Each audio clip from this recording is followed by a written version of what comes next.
Buenas tardes, estudiantes y público en general. Vamos a iniciar hoy una materia que es bastante interesante. Sin embargo, me voy presentando. Yo soy la profesora Lilian Torres de Salva. En esta oportunidad vamos a hablar sobre antropología filosófica. Este tema está diseñado para sexto de secundaria en esta gestión que es la del 2020. Vamos a empezar sin embargo este tema a desarrollarse con un cuento para empezar. Y vamos a dar a conocer lo siguiente. Vamos a remontarnos a una antropóloga que está, por decir así, en la luna, la misma que va a relatar un cuento bastante interesante que se titula El juicio de la piedra. Tenemos ahí un adolescente de nombre Tan viaja a la aldea de su abuelo. Marchó sin descanso desde la salida del sol. A la caída de la noche llegó a las afueras de la ciudad. Se detuvo un poco más debajo del camino y buscó un lugar para dormir. Tan tenía algunas monedas en la bolsa que constituían toda su fortuna. Temió ser robado mientras dormía y buscó un lugar seguro para guardar su dinero. Vio una gran piedra plana, la levantó y puso sus monedas debajo. Tranquilizado, se acostó a dormir. Un hombre poco escrupuloso pasó por allí en el momento mismo que Tan ponía la piedra en su lugar. Esperó que el joven se durmiera, robó su dinero y se desapareció. Tan durmió con los puños cerrados hasta el alba. Al día siguiente, apenas levantado, se fue a lavar al arroyo y regresó donde se encontraba la piedra. La levantó para recoger sus monedas con las que pensaba comprar un buen desayuno en la ciudad. Levantó por tanto la piedra y pasó su mano por debajo. Sus dedos no encontraron más que la tierra seca. Puso una tensión todos los músculos de su cuerpo y quitó enteramente la piedra. El dinero había desaparecido. Tan desesperado, no entendía qué podía haber sucedido. Estalló en sollozos y se puso a dar voces pidiendo ayuda. La gente en la ciudad escuchó sus gritos. Se reunieron todos a su alrededor suyo y le preguntaron cuál era la causa de su perturbación. Entre dos sollozos, Tan intentó explicar lo que le había sucedido, pero poco a poco una multitud lo rodeó, pero nadie entendía nada hasta que llegó el alcalde de la ciudad. Se abrió paso entre la multitud, se aproximó a Tan y le pidió que se calmara para que pudiera explicar la causa de su desgracia.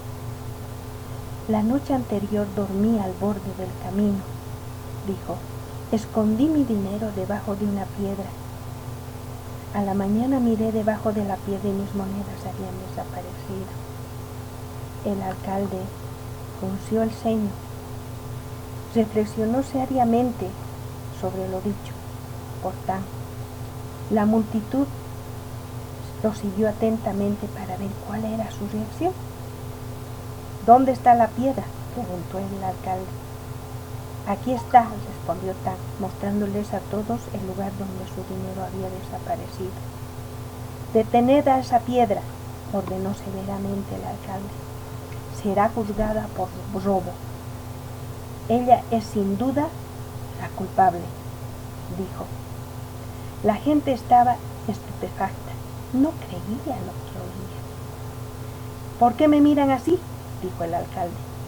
Arriba, carguen con esa piedra. Está claro que ella ha robado a este joven. El tono del alcalde no se prestaba a discusiones. Los habitantes obedecieron sus órdenes, cargaron la piedra y la llevaron a la plaza central de la ciudad, donde se celebraban todos los procesos judiciales. El alcalde se sentó, el escribano abrió los registros de justicia, prestó a registrar el proceso. Toda la población de la ciudad los rodeaba, curiosos para ver el desarrollo del mismo. Los jueces tomaron su asiento en la plaza y el alcalde dio la orden de presentar a la piedra para responder por la acusación del robo. 2 hombres trajeron la piedra plana y la depositaron delante del alcalde, que la miró con un aire furioso. En el público cada uno hacía lo posible por no reírse. Cada uno disimulaba su sonrisa, escondiendo el rostro entre sus manos, mientras el alcalde interrogaba a la piedra. Piedra, decía el alcalde, ¿admites haber robado el dinero a este joven? Escribano, anote que el acusado se rehúsa a responder. Piedra, ¿qué hacías tú en el borde del camino? ¿De qué aldea eres tú? El alcalde había estado tan serio, miró severamente a la piedra entre la multitud, mientras la gente se escondía el rostro entre las manos para reírse. ¿Cuál es tu nombre? ¿Qué edad tienes? Las risas se escapaban dentro de la multitud. Algunos reían abiertamente, otros pretendían estornudar o toser. El alcalde molesto miró alrededor y dijo: ustedes saben que la ley prohíbe reír en un juicio. Esta es una corte donde la ley ejerce sus derechos. Les prevengo, aquel que transgreda las leyes del tribunal será castigado. Se volvió de nuevo hacia la piedra y le preguntó: Piedra, ¿te crees muy mala? No pienses que te librarás guardando silencio. Responde a las preguntas que te hago. ¿Qué hiciste cuando este joven se durmió? ¿Qué has hecho con el dinero? El juez le gritó: ¿te burlas de la ley? Puesto que es así, te condeno a 30 latigazos y seguidamente perderás la cabeza. La multitud no pudo contenerse más. El hombre estalló de la risa, una mujer rió abiertamente y poco a poco todo el mundo se reía a carcajadas. El clamor alegre se elevó sobre la plaza y una vez que todos se reían, fue imposible detener a todo el público en general. Solo el alcalde estaba serio, miró al público y esperó que se callase. Cada uno hizo lo que pudo para controlarse, pero poco a poco se presentó la calma. El alcalde se giró hacia su escribano y le dijo: anota, en los registros que cuando el público ha escuchado la sentencia de los jueces sobre el proceso de la piedra ladrona, han demostrado que estaban, obviamente,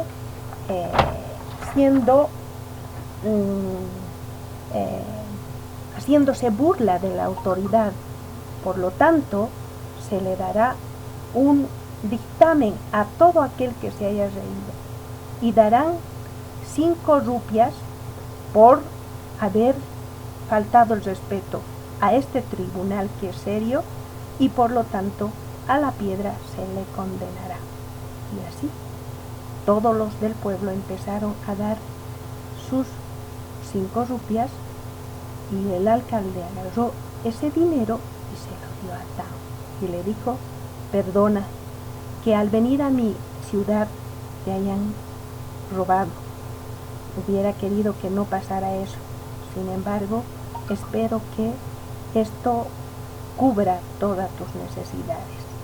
Y ve con calma y con paciencia, buen hombre. Y así, Tan se retiró del pueblo en camino hacia la casa de su abuelo. Y el alcalde dictaminó que la piedra fuera colocada a la entrada de la ciudad para cualquier otra persona que se atreva a hacer ese acto de antivalor. Ese es el cuento. Para poder entender en qué consiste y para qué nos sirve este relato, nosotros vamos a plantearnos algunas preguntas. ¿Qué relación tiene el cuento con el tema? ¿Qué quiere decir aquello? ¿Qué relación tiene el cuento del juicio de la piedra con la antropología? Entonces, ustedes, los estudiantes, harán un mensaje y encontrarán el análisis respectivo de la misma. Ahora, si analizamos profundamente, haremos una pregunta. ¿Qué piensas tú acerca del hombre? ¿Por qué hay personas que tienden a ser de malas aptitudes y otros no? ¿No? ¿Qué le hace al hombre actuar de esa manera? Entonces, plantearemos también que hoy en día, ¿por qué el hombre actúa con tanta agresividad, no es cierto?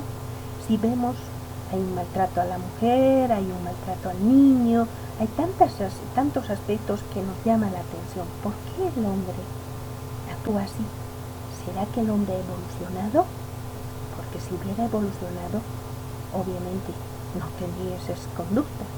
Sin embargo, ahí nos planteamos una antropología filosófica y por qué no decir una filosofía existencial. Así nos vamos a plantear también otra pregunta. ¿Qué opinión tiene la religión sobre la iglesia, no es cierto? ¿Qué relación tiene el hombre con la religión y qué relación tiene el hombre con la iglesia? A partir de estas interrogantes desarrollaremos el tema que nos importa. Y vamos a ir planteando la antropología y las teorías sobre el origen del ser humano. Tenemos dos teorías, las más sobresalientes. Una de ellas es la teoría evolucionista y otra es la teoría, se podría decir, creacionista. Uno es la ciencia y otra es la explicación de la religión. En eso, antes de poder dar a conocer directamente lo que nos importa acerca de la antropología, nosotros tenemos que aprender principalmente qué significa teoría. Y vamos a encontrar tres definiciones. Una de las primeras es que la teoría es un conjunto de leyes, hechos e hipótesis que constituyen una visión completa sobre el aspecto de la realidad. Una segunda es un conjunto organizado de ideas que explican un fenómeno a partir de la observación, la experiencia o el razonamiento lógico. Otra es un conjunto de ideas que cualquier persona, para poder explicar algún fenómeno o algún hecho, necesita necesariamente una teoría para que esté sujeta a una verificación y a unos cambios. Por lo tanto, a partir de esa definición y esa explicación de lo que significa teoría, nosotros vamos a ver que las teorías del hombre están entre la ciencia y la religión. También en nuestra historia, se podría decir, de toda la humanidad, y obviamente la filosofía también es parte de esa explicación, nos damos como explicación lo siguiente. Tenemos dos teorías, una creacionista y otra evolucionista. La teoría evolucionista, tenemos acá a un científico, se podría decir, de nombre Charles Darwin. Él escribió una obra fantástica. Esta obra fue El origen de las especies, ¿no? Y él en esa su obra obviamente hace una explicación científica interesante. Y voy a dar la explicación siguiente. Teoría de Darwin de la selección natural. Es una teoría biológica expuesta por el naturalista inglés Charles Robert Darwin en su obra fundamental El origen de las especies, escrita en 1859. Frente a la doctrina evolucionista de Lamarck, Darwin propuso como motor básico de la evolución la selección natural, que se podría resumir en los siguientes puntos. A. Los individuos presentan variaciones. ¿Qué quiere decir? No todos tenemos la misma raza, no todos tenemos la misma estatura y no todos tenemos la misma composición biológica. Por lo tanto, hay variaciones. Luego tenemos la escasez del alimento les obliga a luchar por la existencia. ¿Qué quiere decir esto? Que el ser humano necesariamente tiene que, de acuerdo a sus necesidades, tiene que nomás buscar el sustento. Y en eso tenemos, por ejemplo, la alimentación. O sea, tiene que buscar el alimento para poder existir. Y el tercero, aquellos individuos dotados de variaciones ventajosas que tienen la probabilidad de alcanzar un estado adulto. O sea, ¿qué quiere decir aquello? Que nosotros vamos cambiando, vamos teniendo un cambio biológico, psicológico, social, afectivo durante toda nuestra etapa de vida, por decir niño, preadolescente, puber, adolescente, joven, adulto y anciano. Posteriormente, Darwin añadió en su obra El origen del hombre y la selección sexual un nuevo factor a la selección sexual, mediante la cual obviamente las hembras y los machos eligen como es por su naturaleza una pareja. Y obviamente presentan que no todos pueden tener la misma atracción, por lo tanto tienen que ver sus cualidades cada un ser humano hacia otro.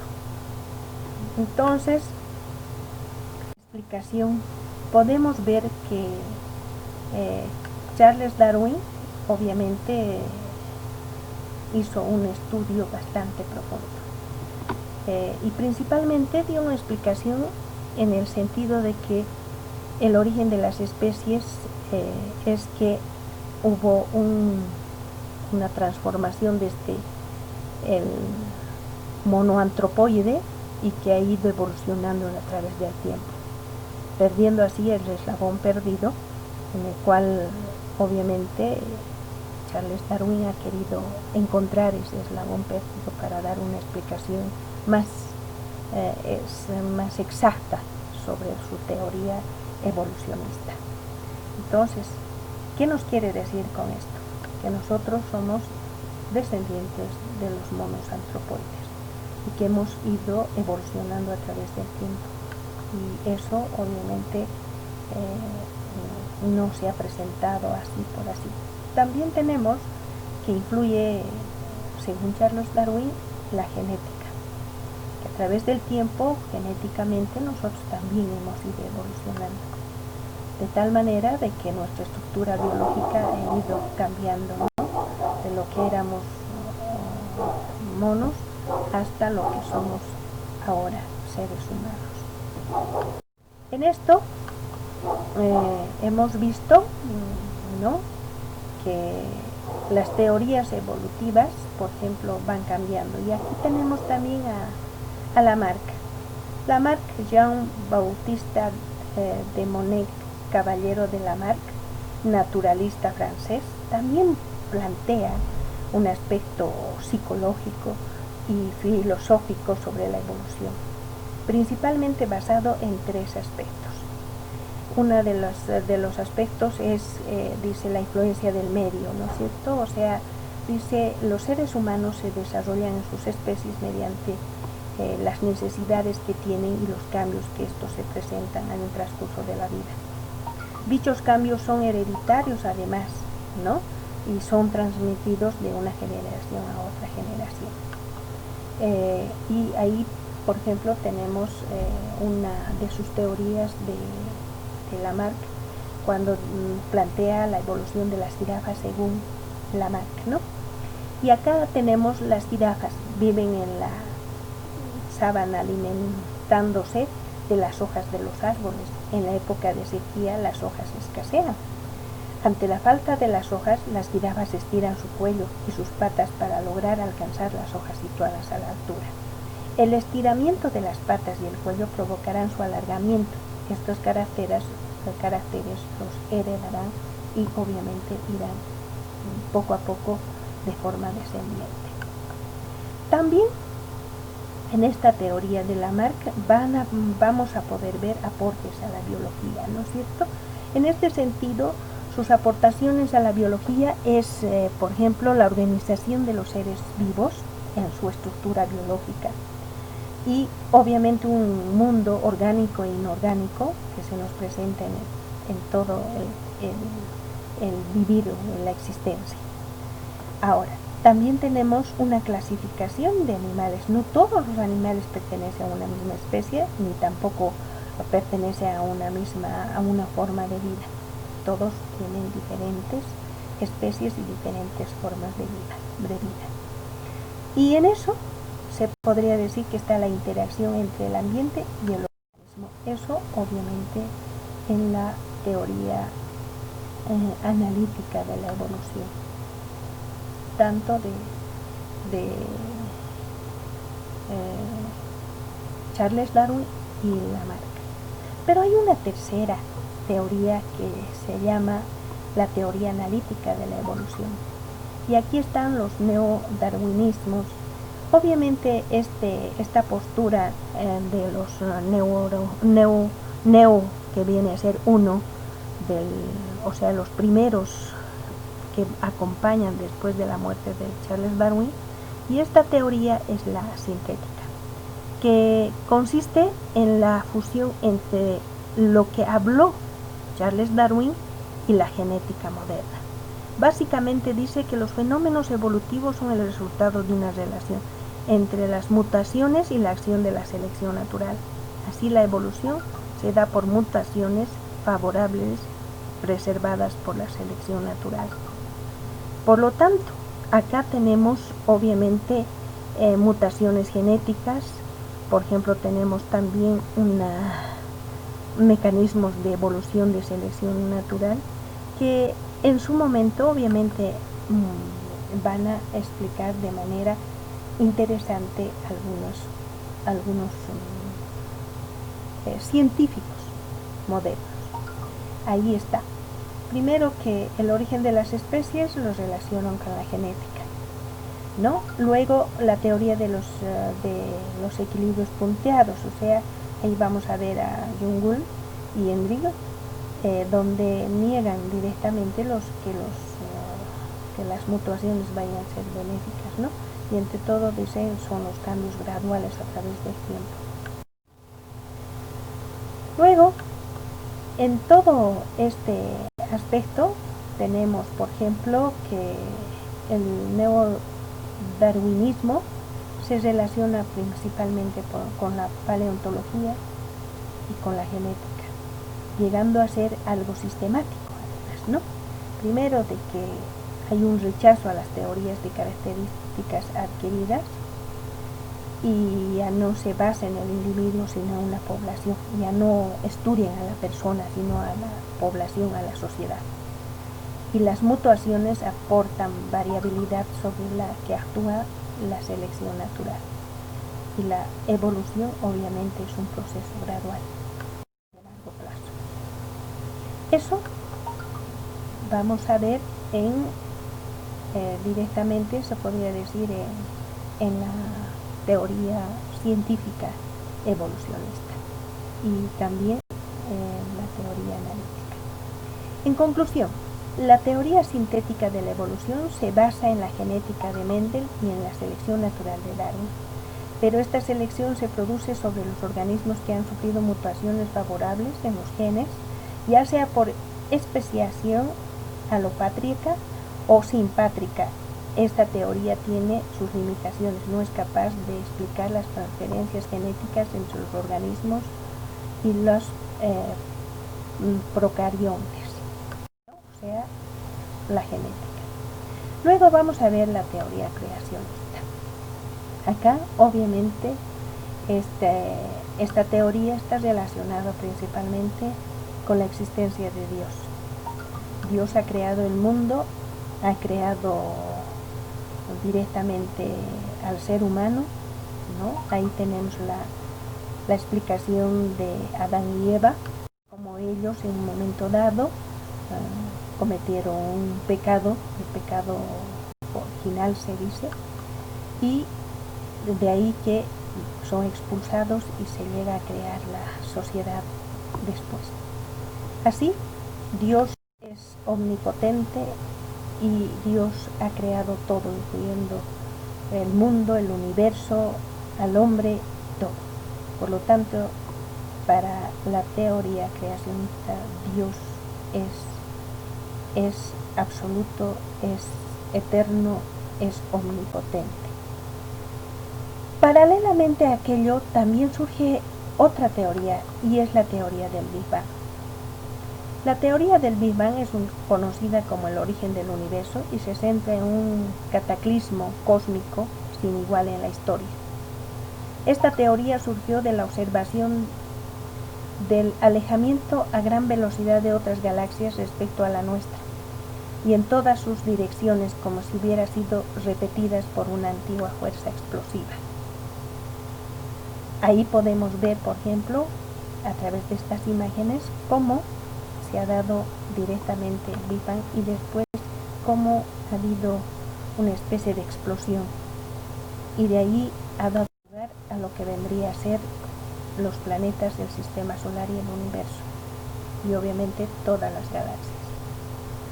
Luego tenemos, últimamente en este siglo, tenemos la teoría del todo, expuesta por Stephen Hawking, uno de los personajes más interesantes, la teoría del todo. Él nos habla de los agujeros negros y obviamente él es un gran científico y él plantea que la teoría de la relatividad general está relacionado con las leyes de la física cuántica. Por lo tanto, él dice, la teoría del tiempo imaginario, el universo no tiene límites. Por lo tanto, para expresarlo es necesario que nosotros empecemos a ver que sí, efectivamente ha habido el Big Bang, y uno de los mayores misterios de la ciencia moderna es precisamente esta teoría.